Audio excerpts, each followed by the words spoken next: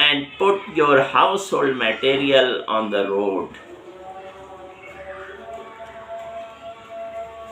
that person acted accordingly. اللہ کے نبی صلی اللہ علیہ وسلم نے اس سے کہا جاؤ اور اپنے گھر کا سارا سامان نکال کر روڈ پر رکھ دو. اس شخص نے ایسا ہی کیا گیا اور اپنے گھر کا سارا سامان نکال کر گھر کے باہر روڈ پہ رکھ دیا. اب جتنے لوگ وہاں سے گزرتے سب اس سے پوچھتے کہ آخر معاملہ کیا ہے، کیوں تم نے گھر کا سارا سامان نکال کر باہر رکھ دیا ہے؟ تو وہ اپنے ساتھ پیش آئے واقعے کو بیان کرتا ہے، اپنے پڑوسی کے بارے میں بتاتا کہ اس نے میرا جینا دوبھر کر دیا ہے، میرا اب دل نہیں کرتا کہ میں اپنے گھر میں رہوں، اس لیے میں گھر سے نکل آیا ہوں. تو وہ جتنے بھی گزرنے والے ہوتے وہ کیا کرتے، سب اس کے پڑوسی پر لعنت ملامت کرتے، اس کو برا بھلا کہتے. اب یہ سب کچھ دیکھ کر اس کا پڑوسی اتنا شرمندہ ہوا، اتنا شرمندہ ہوا کہ وہ اس شخص کے پاس گیا اور اس سے اپنے غلطی کی معافی مانگی، اور خود ہی اس نے وعدہ کیا کہ آئندہ میں تمہیں کوئی تکلیف نہیں دوں گا. اور پھر اس کا سارا سامان لا کر اس نے خود سے اس کے گھر میں واپس رکھا،